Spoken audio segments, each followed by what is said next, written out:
8장 42절부터 48절의 말씀입니다. 요한복음 8장 42절에서부터 48절까지의 말씀입니다.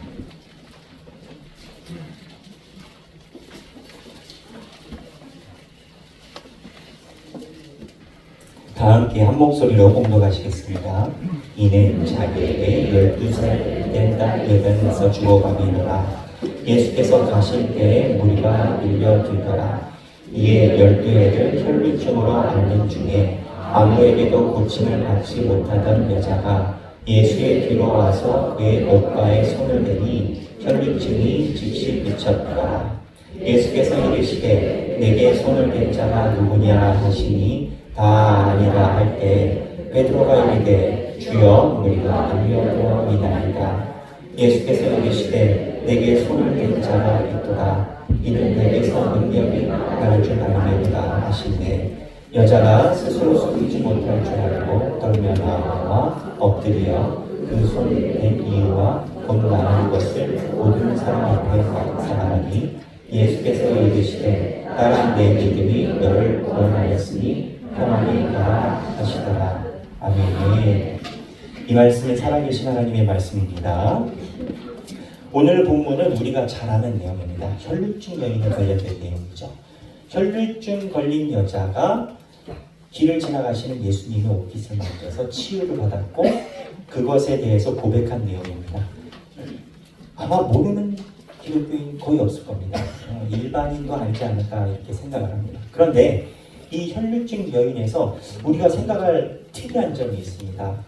여기 마지막 본문에 보면은 딸아 내 믿음이 너를 구원하였으니 평안히 가라. 예수님 옷깃 만져서 병이 나았는데 구원이 있었어요. 우리가 볼 때 예수님의 옷깃을 만진 사람이 무언가 특별한 걸 안 한 것 같은데 병도 낫고 구원까지 받았어요.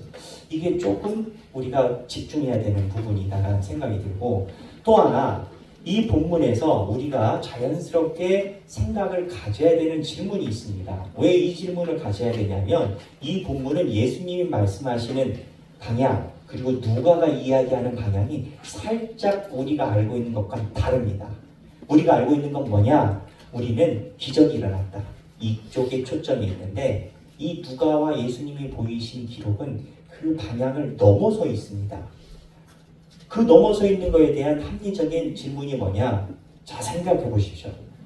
사람들이 여러 사람이 무리가 예수님을 만졌습니다. 근데 예수님이 갑자기 자기 능력이 나가셨대요. 예수님이 다른 곳에서 그런 적 없습니다. 예수님이 이렇게 만지면 막 능력이 나오는 그런 행위를 하신 적이 없고요. 이게 특이합니다.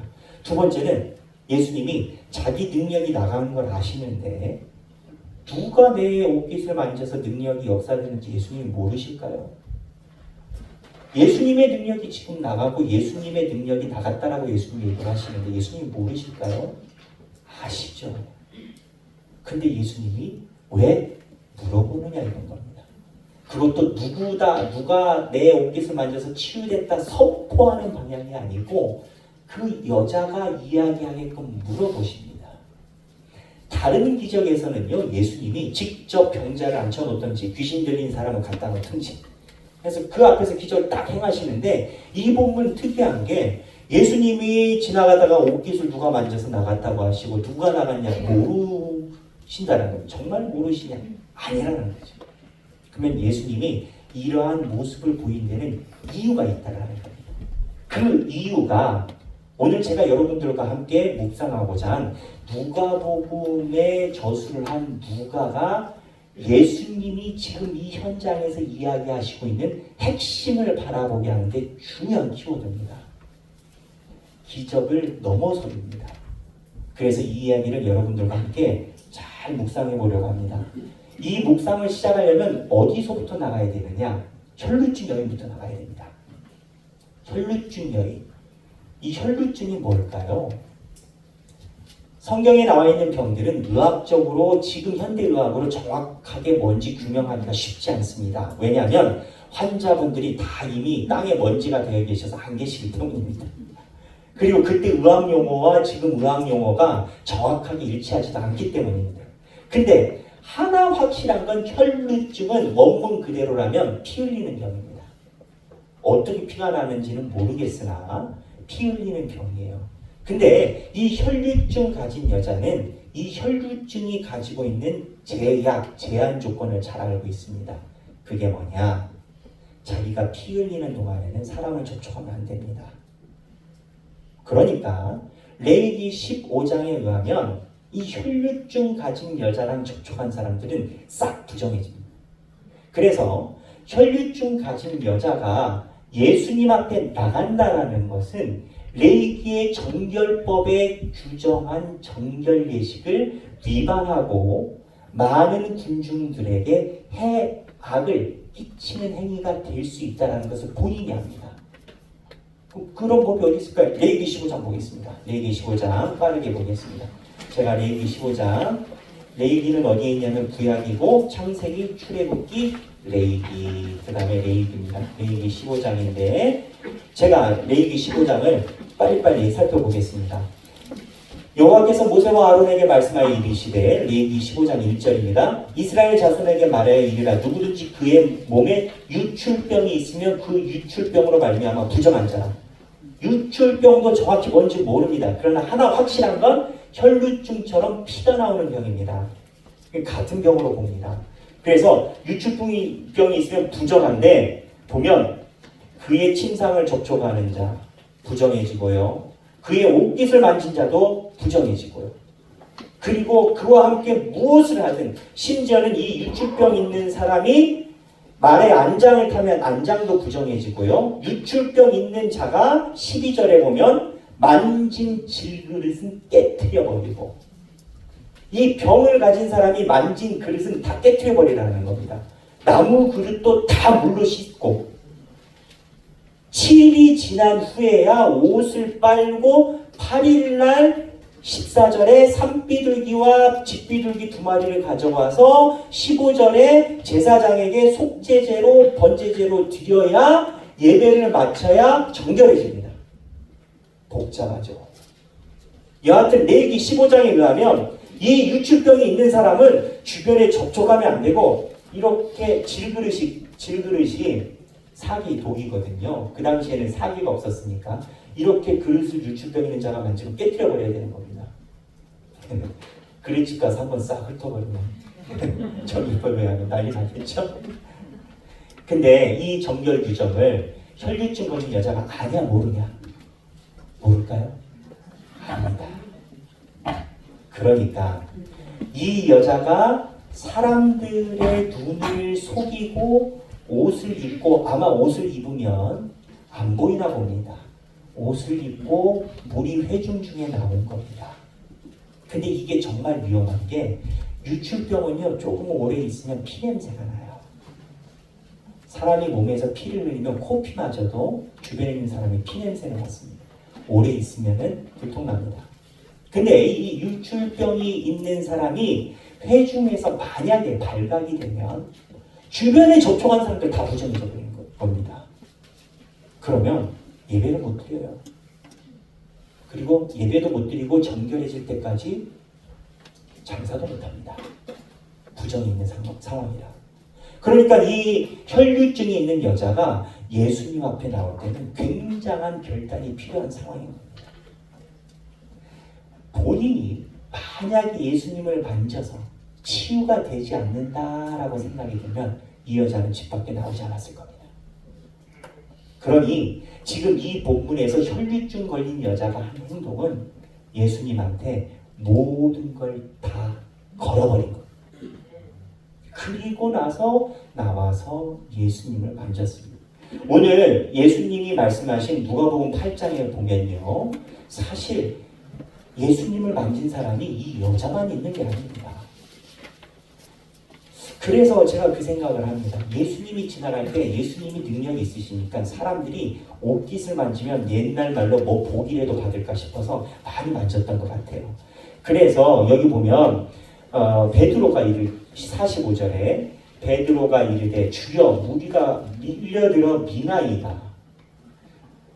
42절에도 무리가 밀려들고 그 옷가에 손을 대고, 그러니까 예수님에게 손을 만진 사람이 굉장히 많은 거예요.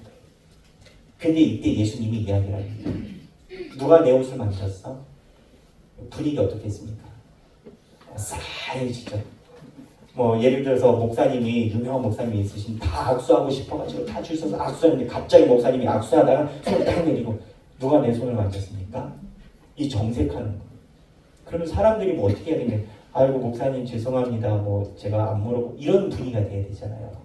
근데 제가 말씀드리는 건 예수님이 누가 내 옷을 만졌느냐 했을 때 이미 분위기가 싸해진다는 겁니다. 그때 유출병 혈류증으로 인해서 옷 만진 사람이 숨길 수 없음을 알고 떨어서 이야기를 합니다. 무슨 이야기를 하냐? 여차저차해서 만졌다라는 겁니다. 이 순간, 이 포인트에서 누가가 보고 있는 관점은 명확합니다. 지금 이 혈류증 걸린 여자를 두고, 그 사람을 두고 두 가지 시선이 그 위에 같이 떠 있습니다. 하나는 뭐냐? 이 여자가 정결법을 위반한 죄인의 여자라는 시선이 하나가 있고, 다른 하나는 예수님의 시선입니다. 예수님은 정결법 위반한 것이 중요한 게 아니라 예수님에게 모든 걸 걸고 믿음으로 나온 이 여자를 그걸로 바라보고 계신 겁니다. 그러니까 이 본문에서 예수님이 그 여자를 불러내시고 누가 내 몸을 만졌느냐라고 물어보신 이유가 여기에 있습니다. 지금 이 혈류증 걸린 여자에게는 두 가지 시선의 명분이 있습니다. 하나는 내가 유출병이 있는데 나왔다라는 현실적인 문제고, 하나는 내가 예수를 이렇게 믿고 나왔다라는 겁니다. 예수님이 이 이야기를 왜 하게 했겠습니까? 만약에 이 여자가 이 이야기를 하면 사람들 앞에서 내가 유출병이 있는데, 혈류증이 있는데 정결법을 위반하고 당신들과 옷깃을 스쳤다를 고백하게 됩니다. 예수님의 기적과 상관없이 사람들에게 손가락질 받게 됩니다. 그런데 예수님이 이거를 물어보신 이유는 예수님은 그거를 보신 게 아닙니다. 그거를 보고 그 상황을 보고 기적을 베풀어 주신 게 아니라 예수님을 믿고 모든 걸 건 그 여자에게 이 기적을 베풀어 주셨는데, 내가 두 개의 기준 중에 믿음을 보고 너에게 준 복을 너도 그렇게 믿느냐를 물어보시는 겁니다. 만약에 이 여자가 예수님이 물어봤을 때 주저주저했다면, 상황이 그러해서 예수님께 내가 이러해서 왔습니다라고 주저주저했다면 그 다음 예수님의 메시지가 없었을 겁니다. 그 다음이 뭐였냐? 예수께서 이르시되 48절, 따라 내 믿음이 너를 구원하였으니 평안히 가라 하시더라. 치유가 되고 나서 구원이 임한 게 아닙니다. 우리는 기적에 집중을 하지만 지금 이 본문은 기적에 집중해서 얘기를 하는 게 아니라 두 가지 사람들에게 손가락질 받을 수 있는 현실적인 눈과 예수님이 바라보고 있는 눈 중에 너는 사람들에게 어떤 눈으로 네 삶을 고백하겠느냐라고 물어본 거예요. 그때 예수님이 바라본 그대로 나는 예수님께 모든 걸 걸고 나왔습니다 라고 사람들한테 이야기할 때 예수님이 따라 내 믿음이 너를 구원하였으니 평안히 가라, 그렇게 말씀하시고, 예수님은 혈류증 걸린 여자에게 치유가 목적이 아니라 네가 이 땅에서 살아가는 사람들의 눈과 예수 그리스도의 눈 두 개로 놓고 볼 때 네 삶을 어떠한 것으로 이야기하겠느냐라고 물어보시고 계신 겁니다. 근데 누가복음이요, 누가가 이게 성경을 쓴 주 핵심 맥락입니다. 마태는 예수 그리스도가 유대인 왕으로 오셨다라는 것을 고백하는 게 마태의 핵심 맥락인데, 누가는 다릅니다. 누가는 예수님이 이 땅에 오셔서 계속 충돌하신 게 뭐라고 얘기를 했냐면 해석이라고 얘기를 합니다. 똑같은 현상을 두고 사람들이 이렇게 말이 다르고 저렇게 말이 다르더라는 겁니다. 근데 너희들은 예수님이 말하는 대로 믿고 따라가겠냐는 겁니다.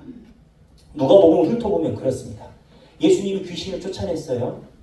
귀신을 쫓아낸 거에 대해서 부인하지 않아요. 사람이 멀쩡해졌으니까, 정상이 됐으니까. 그런데 예수님을 반대하는 자들이 겁니다. 더 센 귀신 바알세불의 힘을 빌려서 예수가 쫓아냈다. 아니, 기적을 베풀어줘도 말이 달린다니까. 우리는 우리 삶에 기적이 있으면 모든 게 해결될 것이라고 생각하지만 그렇지 않습니다. 하나님의 삶의 역사가 있어도 그 삶을 하나님의 눈으로 보는 신앙이 없으면 절대 그 기적을 삶으로 해석해내지 못합니다. 그때 예수님이 바알세불이냐 할 때, 야, 한 집에서 두 사람이 싸우면 되겠느냐 화내셨지 않습니까? 근데 누가복음에 이것만 있는 게 아닙니다. 죄 많은 여자가 예수님 앞에 향유옥합을 깨뜨렸습니다. 향유옥합이 정말 비싸죠. 누가복음은 죄 많은 여인이라고 얘기를 합니다. 누가복음. 근데 세상의 눈으로 볼 때는 죄 많은 여인입니다만 예수님은 믿음 있는 여자라고 얘기를 합니다. 너희들은 이 여자를 죄 많은 여자라고 이야기를 할 것이냐, 내가 보는 대로 믿음이 있는 여자라고 이야기를 할 것이냐. 보면 나중에 보면 삭개오 이야기 나옵니다. 삭개오 뭐라고 얘기 나오냐면 부자 세리라고 합니다. 사람들의 돈을 늑탈한 강탈한 세리라고 얘기를 합니다. 그런데 삭개오를 보고 세상 사람들은 손가락질하지만 예수님은 삭개오가 믿음이 있다라고 얘기를 합니다. 똑같은 상황과 현실을 보고 예수님이 이야기하는 것과 사람들이 이야기하는 게 누가복음에 계속 달리 나옵니다. 십자가의 강도도 그렇습니다. 네가 오늘 밤 나와 함께 낙원에 있으리라. 이 강도가 한 게 뭐가 있는데요? 근데 예수님이 보는 눈은 이 강도의 조그마한 믿음을 보신 겁니다. 오늘 혈류증 여자도 마찬가지입니다. 사람들 앞에서 무슨 일이 있고 무슨 연유로 예수를 만졌는지 고백하는 그 순간 정결법을 위반한 여자가 됩니다. 근데 정결법을 위반한 여자가 아니라 예수님이 바라보는 믿음 있는 여자. 너희들은 이 혈류증 여자를 이야기할 때 어떻게 이야기하겠느냐. 그리고 혈류증 여자한테 물어볼 때 너는 네 삶을 어떻게 이야기하겠느냐.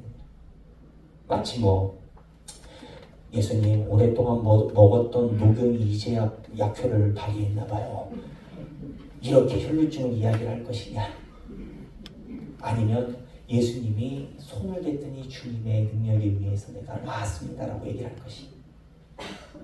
삶을 바라보는 해석을 예수님이 물어보십니다. 근데 이러한 누가복음의 관점을 그때만 갖고 있는 게 아닙니다. 아주 유명한 책 중에 해석의 타락이라는 책이 있습니다. 제임스 K.A. 스미스라는 사람이 쓴 신학적 철학책인데 이 책에 이 K.A. 스미스가 이야기하는 중요한 포인트가 있습니다.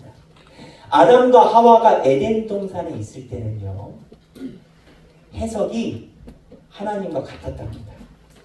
인간의 가지고 있는 기본적인 능력이 뭐냐? 물이 있으면 어떤 사람은 이게 물이 반잔밖에 없네 라고 얘기를 하고 어떤 사람은 물이 반잔이나 있네, 반잔이나 많이 있네 그런다는 겁니다. 이게 인간의 능력입니다. 사물과 팩트와 숫자가 우리들에게 평가를 가져다 주는 게 아니라 우리는 모든 사물에 대해서 해석하는 능력을 갖고 있습니다. 그래서 하나님과 똑같은 형상이죠. 근데 에덴 동산에 있을 때 우리가 똑같았다 이겁니다. 근데 범죄하고 나서 이 해석이 타락하기 시작했다.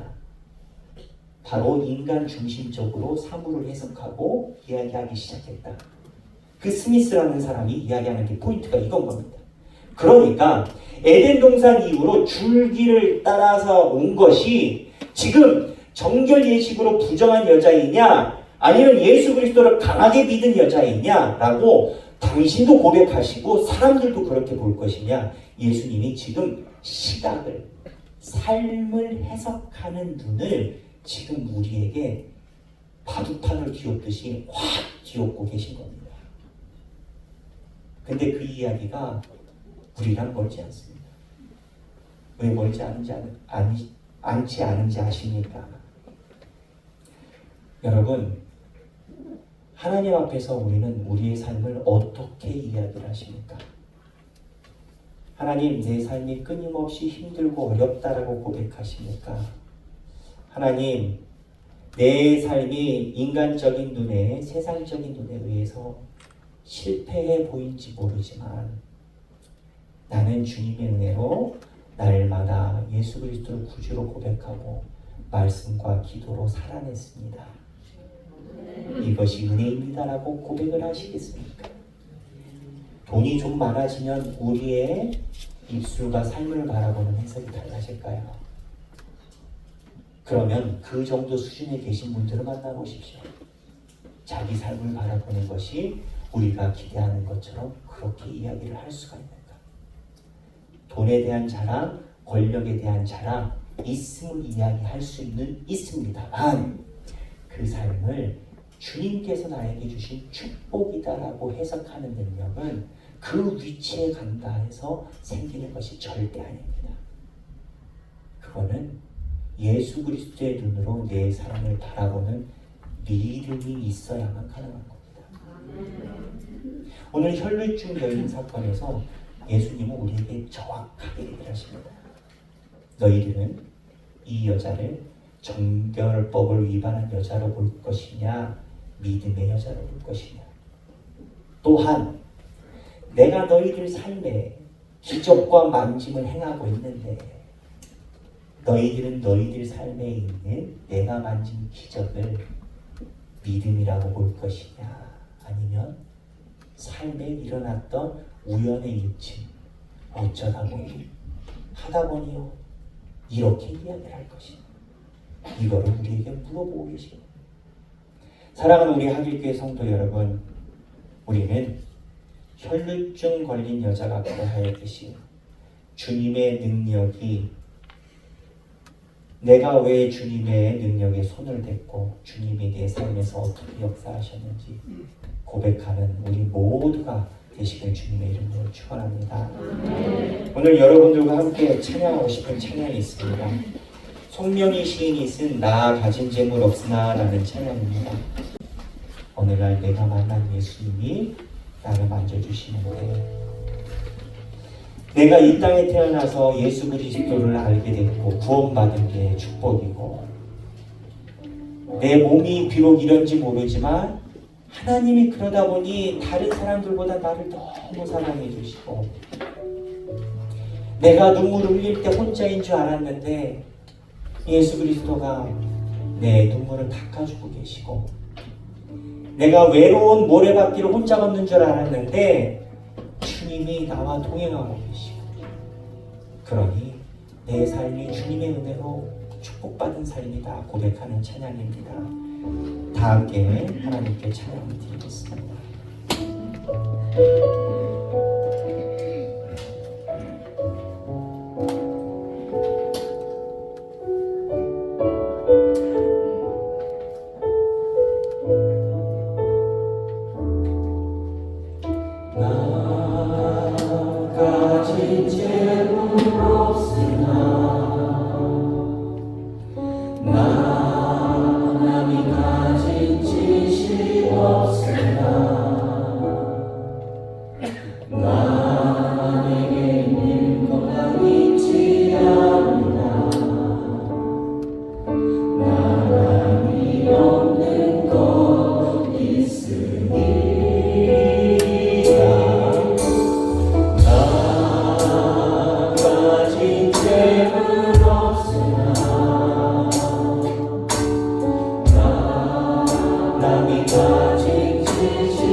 건 나 없지만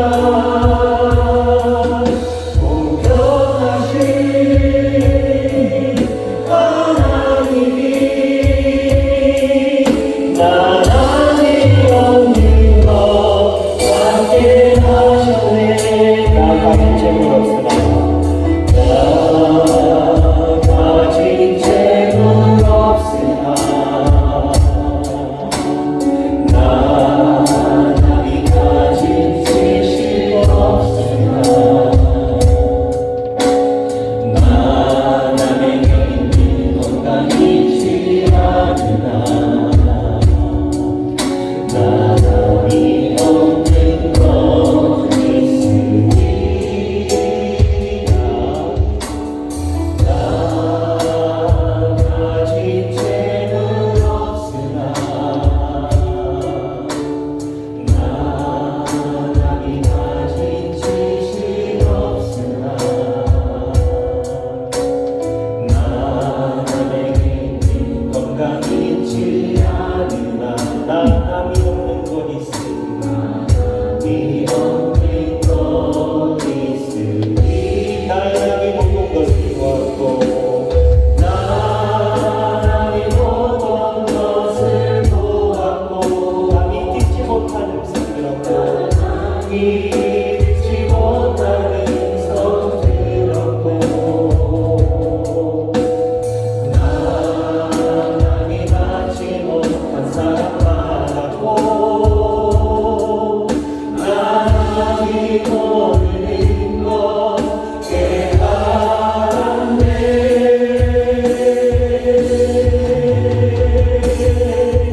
공평하신 하나님이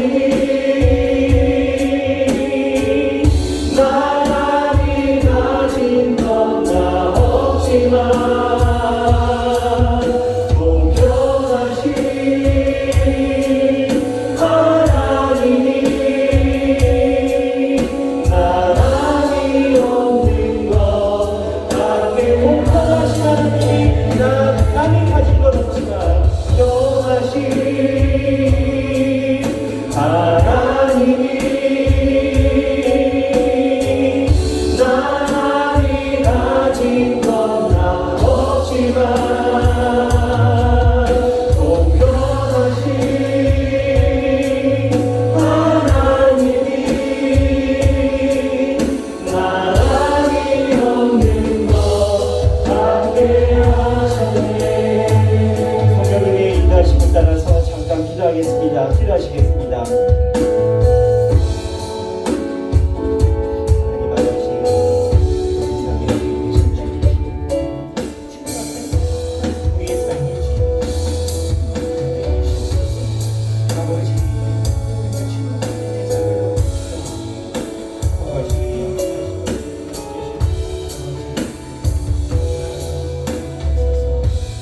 성전에 모여 아버지께 기도합니다. 내 삶을 만지시고 내 삶을 그려가신 분이 주님이심을 고백합니다. 하나님 아버지, 때로는 내 삶에 혈류증이 나은 듯한 기적도 있었고 그러한 주님께서 인도하심이 있었음에도 불구하고 때로는 내가 주님께 그 믿음을 올려드리지 못한 적이 없나 마음이 아픕니다. 하나님, 우리가 혈류증 여인처럼 내가 주님께 모든 것을 다 던졌고 그리하였더니 주님이 내 인생을 이끄셨다라고 사람들 앞에서 고백하는 삶이 되게 하여 주옵소서.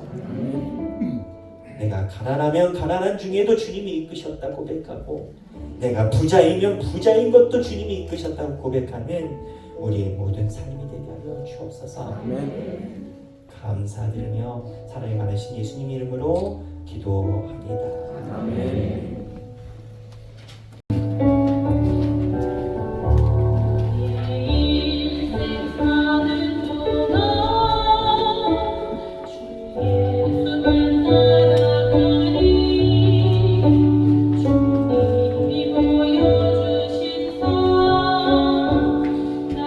그렇게만 살으리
하나님 영광을 받도록 하겠습니다.